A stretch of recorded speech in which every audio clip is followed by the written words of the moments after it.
नमस्कार मित्रांनो, तुमचे स्वागत आहे श्री स्वामी समर्थ. मित्रांनो, 1 एप्रिलचा दिवस सगळ्यात महत्त्वाचा, सगळ्यात मोठा दिवस आहे. कारण या दिवशी आहे चैत्र महिन्याची पौर्णिमा. ही सगळ्यात मोठी पौर्णिमा मानली जाते मित्रांनो. आणि याच दिवशी आहे हनुमान जयंती. हनुमान जन्मोत्सवाचा उपवास या दिवशी सुरू होईल. कारण पौर्णिमा 1 तारखेला सकाळी 7 वाजताच सुरू होणार आहे. आणि त्यामुळे हनुमान जन्मोत्सव तसा तर 2 दिवस साजरा होईल, 1 तारीख आणि 2 तारीख.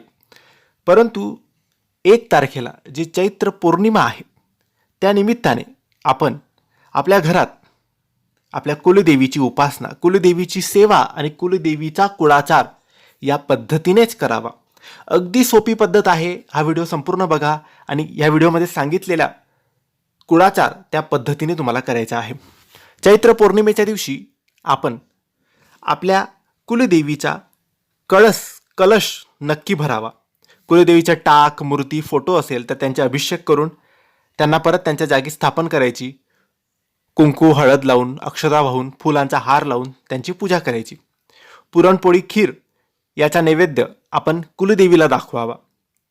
कुलदेवीची आरती, कुलदेवीचा मंत्रजप बोलावा, कुलदेवीला प्रार्थना करावी, आशीर्वाद घ्यावा, नारळ फोडावं, सगळ्यांना प्रसाद वाटावा. कुंकुमार्चन करता येत असेल तर कुंकुमार्चन करावं. अगदी सोपं असतं. कुलदेवीची मूर्ती तामणात, ताटात ठेवून एक चिमूटभर कुंकू कुलदेवीच्या कपाळावर, डोक्यावर टाकायचा असतो आणि मंत्रजप बोलायचा असतो. नंतर तो कुंकू आपल्या डबीत भरून आपण तो वापरायचा असतो. अभिषेक करा, कुंकुमार्चन करा, नैवेद्य दाखवा, मंत्रजप करा. कोणत्या तरी गरीब व्यक्तीला, गरीब स्त्रीला तुम्ही दान करू शकतात. देवीची ओटी चैत्र पौर्णिमेला भरू शकतात आणि नक्की भरावी. सगळ्यांनी भरावी. विवाहित महिलांनी भरावी. आपली कुलदेवीची ओटी भरल्याने घरात सुख समृद्धी, सुख शांतता नांदते. घरात सौभाग्य कायम राहते. म्हणून वर्षातून जेवढे शुभ दिवस येतील, शुभ तिथी येतील, त्या वेळेस आपण कुलदेवीची ओटी नक्की भरायची. अशा रीतीने तुम्ही हा कुळाचार नक्की करून घ्यावा. ही माहिती आवडली असेल तर लाईक आणि शेअर करा.